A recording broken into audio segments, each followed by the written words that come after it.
Initiation.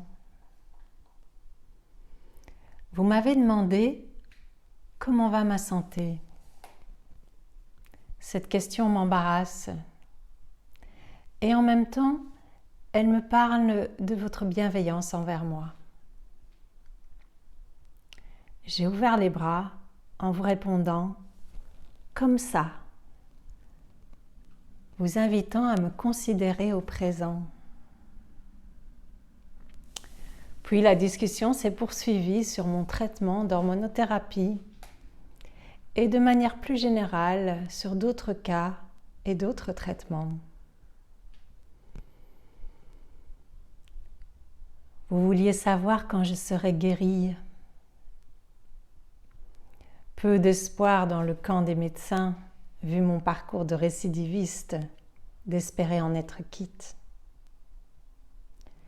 Je suis en rémission avec un crabe qui dort au sein de ma poitrine. Et pendant qu'il dort, je m'éveille. Je me tiens à distance des médecins et de leurs pronostics. J'ai foi que ce qui doit être sera. Et j'ai plus d'un tour dans mon sac pour transformer les coups du sort en pépites. Malgré tout, je vous avoue que c'est bizarre de vivre avec une inconnue dans son corps, de ne pas savoir réellement comment ça évolue, si ça évolue. Le cancer est un phénomène à bas bruit.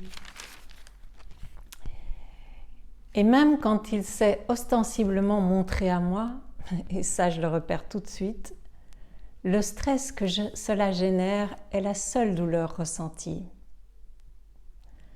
Ce cancer-là est inodore. Et j'ai vécu auparavant en toute insouciance, à mes débuts de rebelle à la médecine traditionnelle, avec un œuf violacé entre mes deux seins. Le jour où j'ai consulté une chirurgienne plastique pour le retirer, elle m'a expédié chez le radiesthésiste, qui m'a renvoyé chez l'oncologue, qui m'a prescrit de la chimio. La seule issue face à un cancer qui avait aussi migré dans les poumons, me faisant parfois tout sauter. Et là, avec beaucoup d'humilité, je me suis inclinée et tout s'est bien passé. L'œuf a fondu comme neige au soleil. Le crabe est revenu en 2005,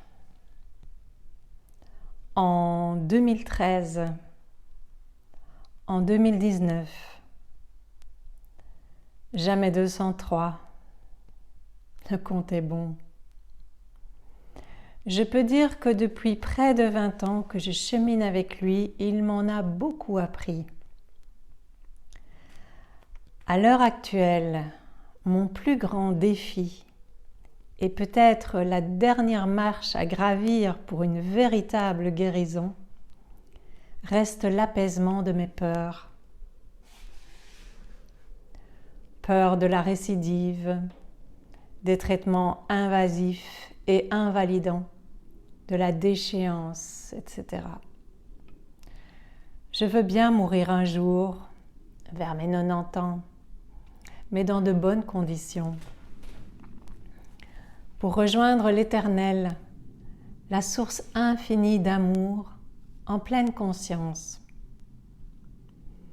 En attendant, plutôt que de porter ma vigilance sur l'éventuelle réapparition du crabe, ce que je ne peux encore m'empêcher de faire à chaque fois que ma poitrine croise un miroir, je porte mon attention sur les histoires que mon mental me raconte. Des histoires à mourir debout ou couché. Ça va revenir, on va te torturer, ça va faire mal, t'incommoder grave. C'est le champion des scénarios catastrophes. Il n'est pas bien futé ce bison-là. Dès qu'il s'embraye, ça déraille. L'avenir n'est jamais aussi sombre que quand c'est lui qui est aux commandes. Heureusement, je médite et j'apprends à revenir en mon centre, ce lieu serein et connecté à d'infinies grâces. Vu de là, il me fait sourire. Il est tellement démuni face aux aléas de la vie, tellement conditionné par la peur.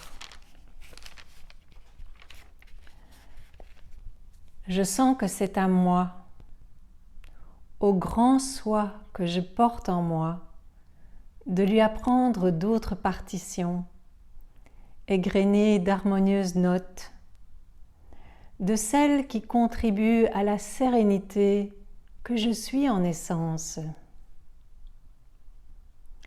Déjà l'inviter à demeurer au présent, sans s'emballer dans un futur dramatiquement hypothétique.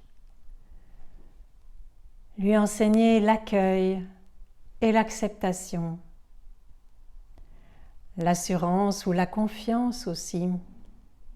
J'en ai vu d'autres et franchi bien des obstacles.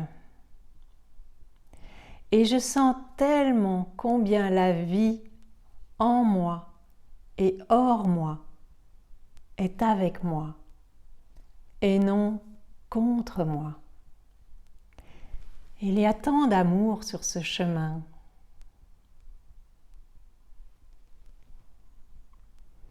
Alors, comment va ma santé? Pour ce qui est de la physiologie, c'est en bonne main. Mais je sais que ce que je pense, ce que je nourris, est aussi attractif qu'un aimant, et que cela parle autant à mes cellules que la prise journalière du médicament tenant le cancer endormi.